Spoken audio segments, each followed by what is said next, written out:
Hi hello guys, நம்ம இலக்கிய சீரியலில் வந்து என்னென்ன சுவாரஸ்யமான விஷயங்கள் நடக்க போகுதுன்ட்டு இந்த ஒரு குட்டி ப்ரொமோவாக பார்க்க போகிறேங்க. என்னென்ன சுவாரஸ்யமான விஷயங்கள் நடக்க போகுதுன்னாக்கா, இது வரைக்கும் வந்து எவ்வளோ வந்து அட்டூழியம் பண்ணியிருப்பாங்க, அது மட்டும் இல்லாமல் அட்டகாசமாக வந்து பண்ணியிருப்பாங்க. ஆனால் இதுக்கப்புறம் ஒரு இதுவும் வந்து அவங்களால பண்ண முடியாது, எந்த ஒரு பிரச்சனையும் வந்து அவங்களால பண்ண முடியாது. ஏன்னா மொத்தமாக இப்போ வந்து லாக் ஆக போகிறாங்க நம்ம அஞ்சலி. ஏன்னாக்கா அவங்க எல்லா விஷயத்துக்கும் வந்து பண்ணிவிட்டு எதுவும் தெரியாத நல்ல புள்ள மாதிரி வந்து என்ன பண்ணாங்க, போயிட்டு இந்த பைரவி கூட சேர்ந்துட்டு சுற்றிட்டு இருக்காங்க. ஆனால் எல்லாத்துக்கும் ஒரு முடிவு வந்து கட்டணும் அப்படின்றதுக்காக நம்ம கௌதம் வந்து என்ன பண்ணாருனாக்கா, இப்போ நானே களத்தில் இறங்கி வேலையை பார்க்க போகிறேன், இவ வந்து போலியான எவிடன்ஸை வந்து வச்சுக்கிட்டு என் பொண்டாட்டியை தூக்கி உள்ளே வச்சுட்டா, இதுக்கப்புறம் இவ்வளோ விட்டுனாக்கா எனக்கு என்ன மரியாதை அப்படின்னு வந்து சொல்லிட்டு நம்ம கௌதம் என்ன பண்ணாருனாக்கா, இப்போ நம்ம இலக்கியா கையில் பேசிட்டு நான் பார்த்து இலக்கியா நீ வந்து பயப்படாத அப்படின்னு வந்து சொல்லிட்டு கிளம்பிட்டாங்க. அங்கே போயிட்டு ஸ்ட்ரெயிட்டாக என்ன பண்ணாங்கனாக்கா, ஆதாரத்தை வந்து எப்படி கலெக்ட் பண்ணுறது, அவள் போலியான ஆதாரம் வச்சுட்டு இது இருக்கா, நம்ம வந்து உண்மையான ஆதாரத்தை கண்டுபிடிச்சா போதும் அப்படின்னு வந்து சொல்லிட்டு நம்ம கௌதம் வந்து போனார்.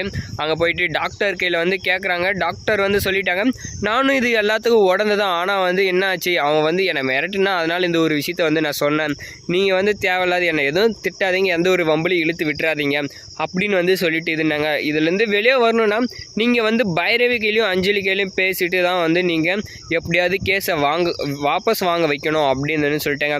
ஏன்னா 1க்கு 2 கேஸை போட்டு உங்கள் பொண்டாட்டியை உள்ளே தூக்கி வச்சுட்டாங்க, வேறு வழியே கிடையாது அப்படின்னு வந்து சொல்லிட்டாங்க.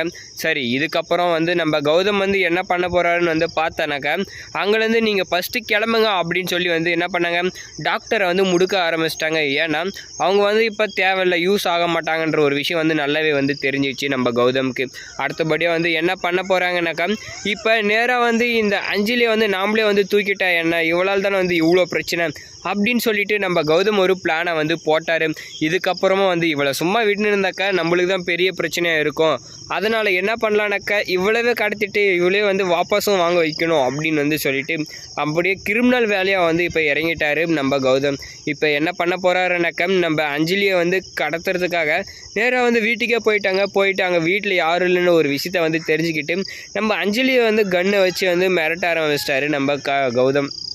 ஏன்னா இவ கதையை முடிச்சு கட்டணும், இல்லைனா வந்து நம்ம கேஸை வந்து வெளியே அதாவது கேஸை வாபஸ் வாங்க வைக்கணும் அப்படின்னு சொல்லி வந்து ஒரு முடிவெடுத்து போனார். அதே மாதிரி தான் வந்து நம்ம அஞ்சலி வந்து வசமாக மாட்டிக்கிறாங்க.